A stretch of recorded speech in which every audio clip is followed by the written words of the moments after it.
Okay, hey guys, how you doing? I'm back again. Well, I remember as you may have gathered from some of my earlier videos, when I was a kid, I was sort of I was I don't want to say I was a troublemaker, but I was always, playing pranks on people and stuff like that. And one time, I actually there was actually at the Valley Plaza Mall in San Fernando Valley. There was one of these party shops where they sold like gag items, like joy buzzers and dribble glasses and all that kind of stuff. You know what I mean?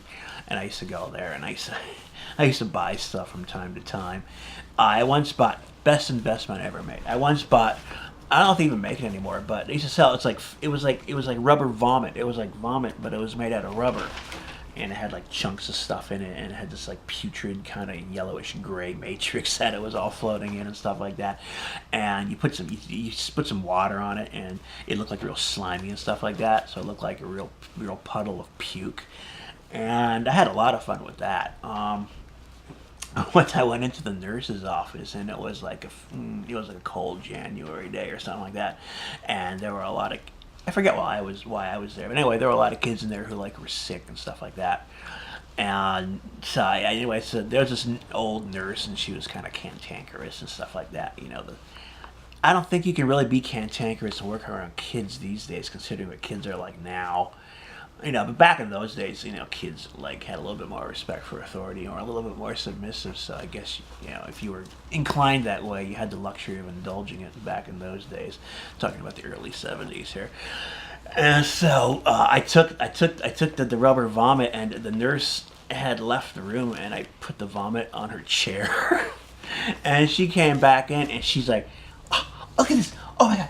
It was that kid, that was just here, some sick kid, She, go get him, I'm gonna go get him. I want him to, I guess, I don't know if she wanted him to clean it up, which seems kind of harsh, but maybe she wanted him to see it and apologize. I don't know, but she was really upset that there was this big puddle of puke in her chair.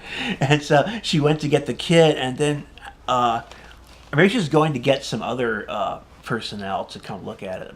All I remember is she left the room though, and I took the vomit off the chair and stuck it back in my pocket. And she came in, yeah, the kid who was just here, and he vomited right in wait, it was just here. It was just here. I said, what happened? Did anybody see? And I'm like, oh, I don't know what you're talking about, lady. Are you sure you're feeling okay?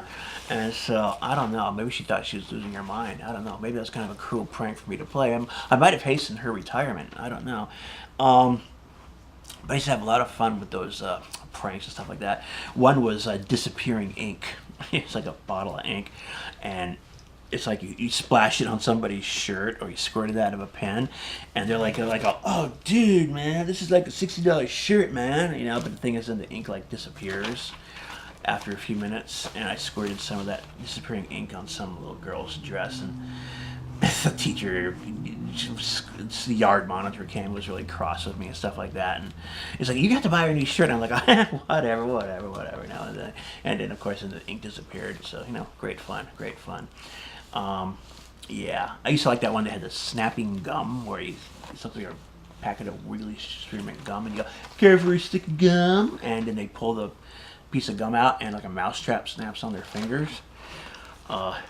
Actually, that one actually got me almost beat up a couple of times. But anyway, good times. So yeah, so I'm just kind of rambling off the top of my head here, guys. So I'm really exhausted. But anyway, so I'll see you in the next video, okay?